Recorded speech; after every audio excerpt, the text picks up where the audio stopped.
नमो जनभाषायै संस्कृताय मित्राणि। श्री गुरुवे नमः। महाकवि शूद्रक की राजधानी विदिशा से मैं तेजेंद्र आचार्य आप सभी का पुनः स्वागत करता हूँ। आज हम जो वेदांगों का अध्ययन कर रहे हैं नेट JRF के लिए, उसमें आज हमारा निरुक्त वेदांग के बारे में जानेंगे। ठीक है, निरुक्त का अर्थ भी है वैसे तो अच्छी प्रकार से जिसको उक्त किया जाए, बताया जाए। तो निरुक्त में हम अच्छे प्रकार से जानते हैं। किन को जानते हैं? तो शब्दों को जानते हैं। शब्दों का वास्तविक अर्थ क्या है, उनकी व्युत्पत्ति का जो शास्त्र है, शब्द की व्युत्पत्ति, उसका अर्थ क्या है, उस विषय में जो शास्त्र है उसको हम निरुक्त कहते हैं। और निरुक्त के जो सबसे प्रसिद्ध आचार्य हैं वो हैं आचार्य यास्क, जिनकी कृति का नाम है निरुक्त। उसी निरुक्त को निरुक्त कहा जाता है, जिसमें कुल 14 अध्याय हैं। 12 अध्याय तो जो है वो सामान्य अध्याय हैं और 2 परिशिष्ट के रूप में भी अध्याय हैं। कुल मिलाकर 14 अध्याय हैं। तो वैसे तो 12 प्रमुख अध्याय हैं और 2 अलग से हैं परिशिष्ट के रूप में, तो टोटल हो गए हमारे 14 अध्याय। ठीक है। आचार्य निरुक्त, आचार्य यास्क हैं, वो निरुक्त के प्रवर्तक हैं। और निरुक्तम श्रोत्रमुच्यते, इस उक्ति से जो पाणिनीय शिक्षा में कहा गया है, इसके अनुसार वेद पुरुष के श्रोत्र हैं, श्रोत्र अर्थात जो कान हैं वो निरुक्त हैं। और जिस प्रकार से हम कान के बिना शब्दों को स्पष्ट रूप से नहीं समझ सकते हैं, उसी प्रकार से निरुक्त के बिना भी हम शब्दों को, अक्षरों को, उनकी व्युत्पत्ति को स्पष्ट रूप से नहीं समझ पाएंगे। तो आप समझ रहे हैं, जैसे मानव शरीर में कान का महत्व है, उसी प्रकार से वैदिक वाङ्मय में निरुक्त का महत्व है। ठीक है। तो यह निरुक्त को इसलिए कान कहा गया, श्रोत्र कहा गया।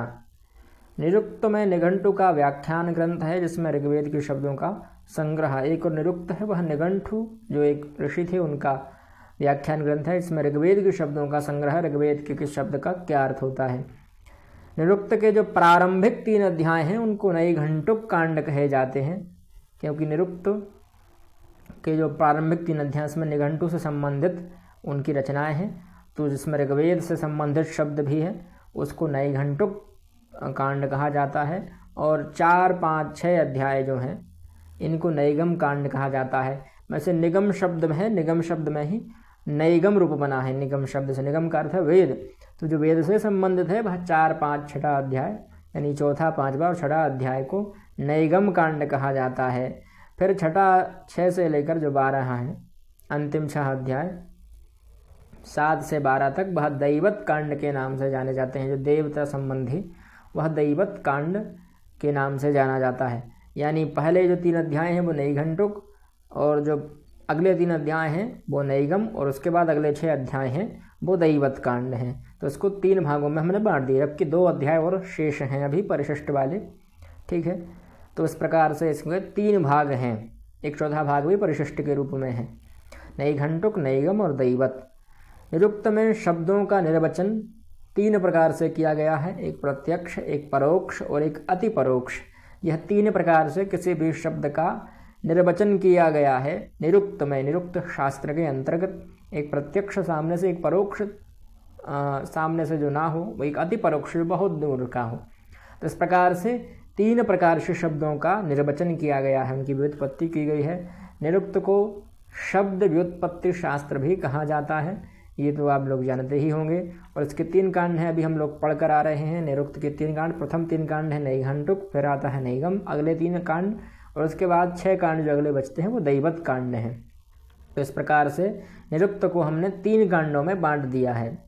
नैगम कांड को एक ऐकपदिक भी कहा जाता है, ऐकपदिक है। ठीक। जो नैगम कांड है उसको ऐकपदिक कहा जाता है। नैगम कांड कौन सा है?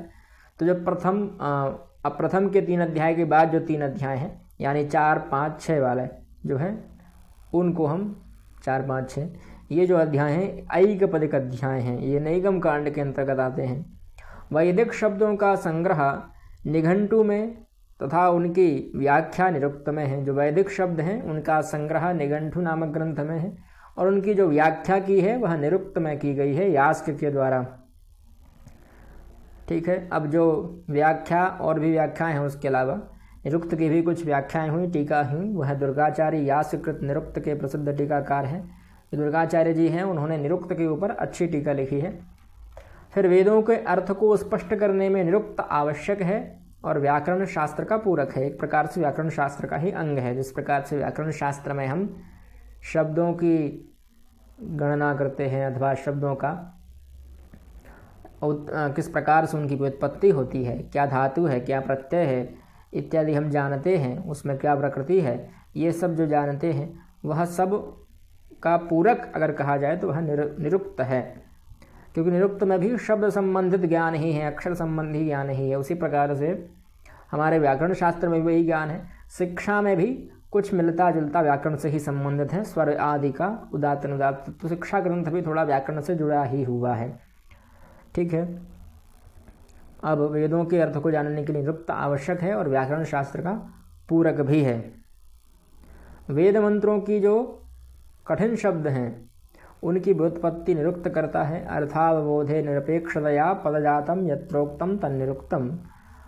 ठीक, निरपेक्षता से जिस अर्थावबोध हम करते हैं, ऐसे पदजात शब्दों की जहाँ पर अर्थबोध होता है, अर्थात जहाँ अर्थबोध किया गया है, कहा गया है, तन्निरुक्तम, उसको निरुक्त कहते हैं। ये आचार्य सायण जो हैं, आचार्य सायण ने इसकी परिभाषा दी है। अर्थावबोधे निरपेक्षतया पदजातम यत्रोक्तम तन्निरुक्तम। अब निरुक्त में जो है वह 4 प्रकार के पद हैं। एक है नाम, एक आख्यात, एक उपसर्ग और एक निपात। चत्वारि पदजातानि नामाख्याते च उपसर्ग निपाताश्च। यह 4 प्रकार के उसमें पद हैं, शब्द हैं। तो एक तो है नाम जिसको हम प्रातिपदिक कहते हैं, एक आख्यात प्रसिद्ध कोई शब्द है, एक उपसर्ग जिसमें उपसर्ग लगा हो 22 उपसर्गों से जो युक्त हो, प्रापरासम इत्यादियों से, एक निपात जिसको हमने मान लिया, जिसकी कोई प्रक्रिया नहीं है, शब्द सिद्ध करने की जिसकी प्रक्रिया नहीं, वो निपात। चत्वारि पदजातानि नामाख्याते, नाम और आख्याते संधि हो गई दीर्घ, तो नामाख्याते च उपसर्ग निपाताश्च। ठीक। अब जो यास्क के पूर्ववर्ती निरुक्तकार हैं उनमें भी, यास्क से पूर्व भी निरुक्तकार थे, ऐसी बात नहीं है। यास्क ने और मेहनत कर ली थोड़ी ज़्यादा, जैसे पाणिनि जी से पहले भी कई वैयाकरण हुए पर हमने महत्वपूर्ण पाणिनि जी को ही मान लिया। उसी प्रकार से आर्यभट्ट वराहमिहिर से पहले भी कई ज्योतिषी थे, कई खगोल शास्त्री वैज्ञानिक थे, पर हमने इन्हीं को क्यों प्रमाणित माना, क्योंकि इन्होंने बहुत शोध किया, पहले वाले आचार्यों को भी जोड़ दिया। उसी प्रकार से काव्य शास्त्र इत्यादि ग्रंथों के जो रचनाकार हैं, मम्मट को हमने अधिक प्रसिद्ध मान लिया, जबकि उनसे पहले भी काव्य शास्त्र प्रचलित था। फिर विश्वनाथ आ गए, विश्वनाथ को भी हमने एक अच्छा काव्य शास्त्र लिखने वाला माना, क्योंकि फिर उन्होंने और उसमें परिशोधन किए। तो इस प्रकार से उनसे पहले भी यह सब चीज़ें थीं। तो यास्क से पहले कौन कौन थे, तो आग्रायण थे, औपमन्यव थे। उपमन्यु वाले जो थे वह अग्रायण के कोई संबंधी हैं तो वह आग्रायण हो गए, उपमन्यु के संबंधी औपमन्यव हो गए। फिर और्णनाभ, गार्ग्य जो गर्ग से संबंधित थे, गालव, वार्षायणी, शाकपूर्णी आदि जो थे वह प्रसिद्ध निरुक्तकार थे यास्क से पहले के। और निरुक्त के टीकाकार, निरुक्त के जो 3 हैं वह 3 टीकाकार प्राप्त हुए हैं निरुक्त ग्रंथ के। एक तो है दुर्गाचार्य जो अभी हम पढ़कर आ रहे हैं, इनकी सबसे प्रसिद्ध टीका है ऋज्वर्थ वृत्ति टीका। इस टीका में उन्होंने निरुक्त की टीका लिखी है, उसके जो शब्द हैं उनके अर्थ लिखे हैं। फिर स्कंद महेश्वर कृत टीका जो लाहौर से प्रकाशित हुई है। फिर एक वररुचि जो हमारे ऋषि हुए हैं उनके निरुक्त निचय टीका नामक उन्होंने ग्रंथ लिखा है। निरुक्त निचय टीका यह वररुचि का ग्रंथ है। निरुक्त में क्या क्या विषय है, निरुक्त में पद के बारे में हम जान चुके हैं, 4 प्रकार के पद थे। अब निरुक्त में नामाख्याते उपसर्ग निपाताश्च। उसी प्रकार से निरुक्त में 5 प्रकार के प्रतिपाद्य विषय भी हैं। वह हैं वर्णागमो वर्ण विपर्यश्च, द्वौ चापरौ वर्ण विकारनाशौ, धातोस्तदर्थातिशयेन योगः तदुच्यते पंचविधम निरुक्तम। यह 5 प्रकार का अथवा 5 उसके जो विषय हैं ऐसा निरुक्त है। कौन कौन सा, एक वर्णागमः, वर्णागमो जब वर्णागमो तो यह वर्णागम, वर्ण विपर्यय तो यह वर्ण विपर्यय है, और वर्ण का विकार और वर्ण का नाश। धातु का अनेक अर्थों में प्रयोग, तो धातोस्तदर्थातिशयेन, अतिशय अर्थों में जब धातु का प्रयोग हो जाए, अनेक अर्थों में हम प्रयोग कर रहे हैं धातु का, यह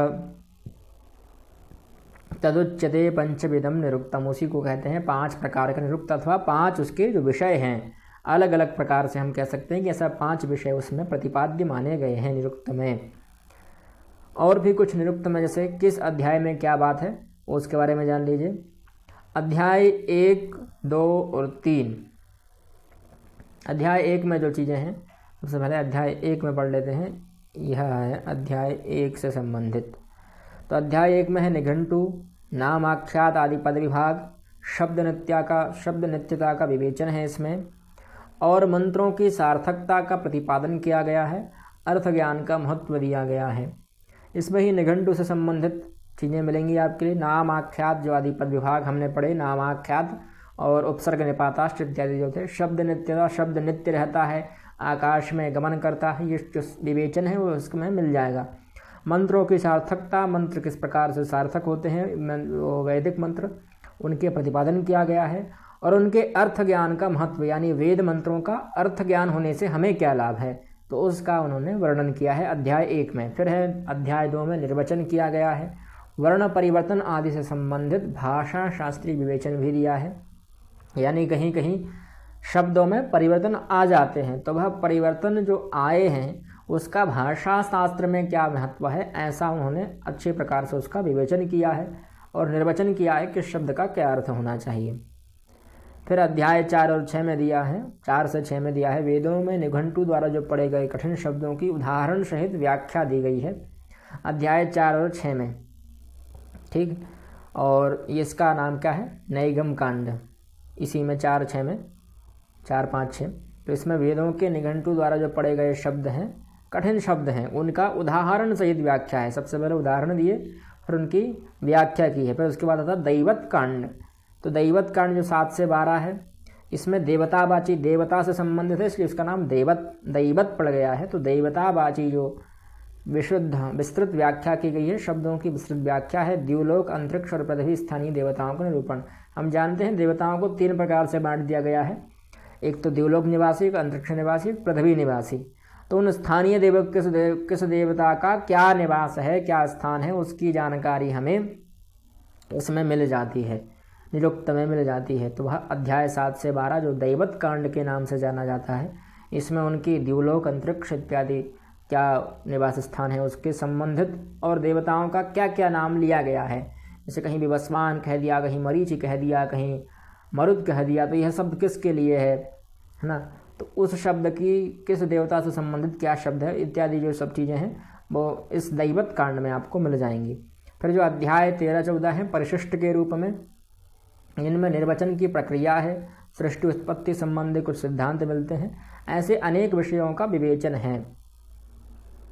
और यहाँ जो नोट के रूप में भी लिखा है कि 13-14 जो है वो परिशिष्ट के रूप में है, यानी इसमें जोड़ दिया गया। हो सकता है कि बाद में किसी और विद्वान ने लिखे हों अथवा किसी और के हों जो उन्होंने जोड़ना उचित समझा हो, ऐसी कई बात हो सकती हैं, अथवा उनके ही हों, पर यह मुख्य रूप से उसमें जुड़े नहीं हुए हैं, परिशिष्ट के रूप में है। मुख्यतः 12 अध्याय ही हैं, 2 परिशिष्ट के रूप में जुड़े हुए हैं। तो यही हमारा निरुक्त का सामान्य परिचय था। एक बार और देख लेते हैं। निरुक्त को हम 3 भागों में बांट देते हैं। एक तो है हमारा नैघंटुक कांड, जिसमें नैघंटु से संबंधित चीज़ें दी गई हैं, और फिर है नैगम कांड, इसमें हमारे जो वेदांग हैं, वेद हैं, उनके बारे में बात बताई गई है, उनके शब्दों के बारे में, कठिन शब्दों के बारे में। फिर दैवत कांड, इसमें देवता संबंधी आदि विषय प्रतिपादित हुए हैं। उसके बाद 2 परिशिष्ट अध्याय हैं। तो इस प्रकार से यह 3 भागों में बटा हुआ है और चौथा भाग परिशिष्ट के रूप में है। इसको वेद पुरुष का श्रोत्र कहा गया है, कान कहा गया है, यह भी ध्यान रखिएगा। और दैवत कांड 7 से 12 है, नैगम कांड 4, 5, 6 है, और नैघंटुक कांड जो है वो प्रारंभिक 3 अध्याय हैं। ठीक है, और नैगम कांड 4, 5, 6, दैवत कांड जो है हमारे 7 से 12 तक है। और इसमें शब्दों का निर्वचन 3 प्रकार से किया गया है, प्रत्यक्ष, परोक्ष और अति परोक्ष। ठीक है, इसको शब्द व्युत्पत्ति शास्त्र कहा जाता है। 3 कांड हैं, और नैगम कांड को ऐकपदिक भी कहा जाता है। इसके प्रसिद्ध टीकाकार हैं दुर्गाचार्य, इन्होंने लिखा है ऋज्वर्थ टीका जो लिखी है वह यासिकृत जो प्रसिद्ध टीका है इन्हीं की है, ऋज्वर्थ प्रति टीका। और इसकी जो परिभाषा दी है सायण ने, आचार्य सायण ने, कि अर्थावबोधे निरपेक्षतया पदजातम यत्रोक्तम तन्निरुक्तम। निपात आख्यात, उपसर्ग और नाम, यह 4 प्रकार के इसमें शब्द हैं, पद हैं। ठीक है। और उनसे पूर्व कौन कौन से निरुक्तकार हुए? तो वह आग्रायण, औपमन्यम, और्णनाभ, गार्ग्य, गालव, वर्षायणी, शाकपुणी इत्यादि प्रसिद्ध निरुक्तकार हुए यास्क जी से पहले। इसके बाद 3 उस पर टीकाएँ लिखी गई हैं। एक दुर्गाचार्य जी की ऋज्वर्त वृत्ति टीका, एक स्कंद महेश्वर की टीका जो लाहौर से प्रकाशित हुई, एक वररुचिकृत निरुक्त निचय टीका। यह 3 टीकाएँ हुई हैं। निरुक्त में 5 प्रतिपाद्य विषय हैं: वर्णागम, वर्ण विपर्यय, वर्ण विकार, वर्णनाश और धातु के विभिन्न अर्थों में प्रयोग। यह उसके 5 प्रकार से बांटा है। फिर यह किस अध्याय में क्या विषय है वो सब चीज़ इसमें दी गई है। तो इस एपिसोड में इतना ही। अगले एपिसोड में हम पुनः मिलते हैं। तब तक के लिए जय तु संस्कृतम, जय तु भारतम।